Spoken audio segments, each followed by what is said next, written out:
I am a proud young Irishman. In Ulster's hills my life began, a happy boy through green fields ran, and kept God's and man's laws. But when my age was barely 10, my country's wrongs were told again by tens of thousands marching men, and my heart stirred to the cause. Aaron Lashaw, Jaiha Blurahan, Hussey and Stock Agris, a Keshfada. Markimi, Nero Illavawine Ogin, V Status Palatua Uin. Today, the 27th of October, marks the 40th anniversary of the beginning of the 1980 hunger strike. In their statement, the prisoners in the H blocks of Longcash and Armagh declared that they were embarking on a hunger strike to assert their right to be recognised as political prisoners.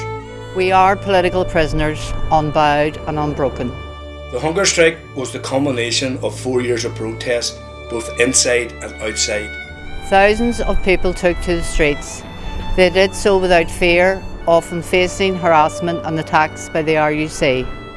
From the small protests in Waterloo Square, led by Barney McFadden, to the mass demonstrations in Dublin, people across Ireland and beyond raised their voices in support of the prisoners.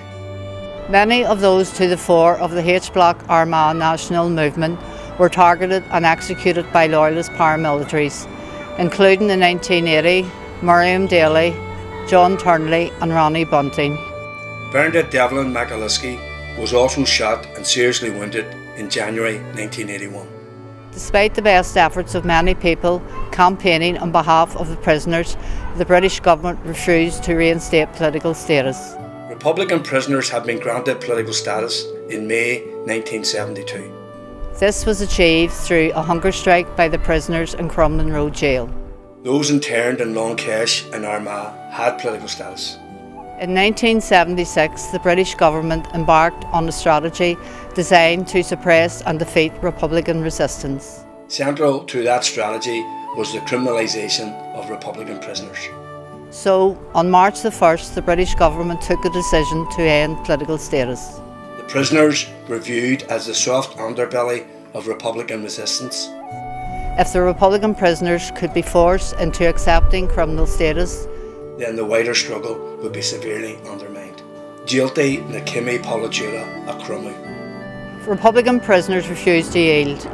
We pledged that by every means possible we would resist all attempts to criminalise us. We would not be used to undermine the legitimacy and the integrity of the struggle to end British rule in Ireland. In September 1976, after his conviction in the Diplock Court, Kieran Nugent refused to wear the prison uniform. He declared on behalf of us all that we were political prisoners. He was taken naked to his cell. He wrapped himself in a blanket to assert the right to be treated as a political prisoner. Marshin V Agwads na Pluda Hosia. The blanket protest had begun. I'll wear no convict uniform, nor meekly serve my time, that Britain might brand Ireland's fight 800 years of crime. Over the coming months and years, he was joined by other comrades. In the H blocks in Armagh, the protesting prisoners were subjected to a coordinated campaign of deprivation, isolation and brutality. From solitary confinement to mere searching, physical assaults, forced washes, the prison administrations went about their task to break the prisoners and the protest in a sustained and systemic way.